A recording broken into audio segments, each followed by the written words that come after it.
Mambo vipi? Mimi leo tena niko kitani huku, nimekuja kufanya challenge. So nimeambiwa mzee wa kulipuka pamba anapatikana maeneo haya hivi, so cha kufanya twende pamoja tukafanya naye interview mzee wa kulipuka pamba, ama sio man?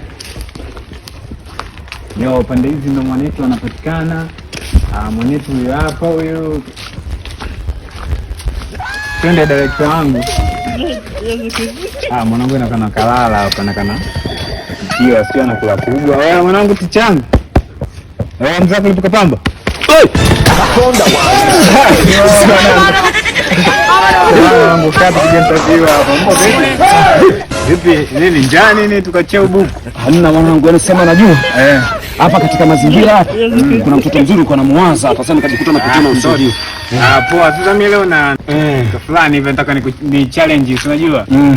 Sasa mwanangu wewe unafuatilia muziki kama kaa ile? Muziki hapa umefika mahala pake. Yaani burudani. Ndio burudani. Kwanza isitoshe ni meneja na wadhamini wengi sana. Mimi nataka waoneshe wanangu kwamba wewe unawajua wasanii, au sio? Msanii gani ambao tuseme wewe mchague msanii gani mkali ambaye wewe unamkubali kwanza? Msanii mkali ambaye mimi namfuatilia sana kwenye yaani nikilala nikiamka naenda namfuatilia huyo msanii. Alikiba. Alikiba msanii mmoja ananikosha sana, yani ananikosha, yani nikiamka tu nasikiza ngoma yake, nikilala nasikiza ngoma yake. Muda mwingi hata kama hapa hivi. Na waza demo lakini nasikiza na ngoma za Alikiba. Si unajua? King Music.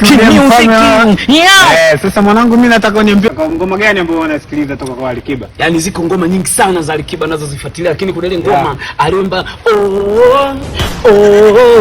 indo dunia.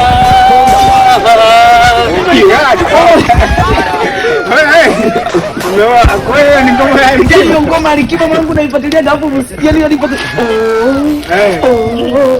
Mwanangu hiyo ngoma wangu hiyo ngoma bana. Haya bwana, mimi nimemaliza sasa. Basi mimi mambo nimemaliza. Baki na buku hii, mimi mwenifurahisha ukanye chai bana.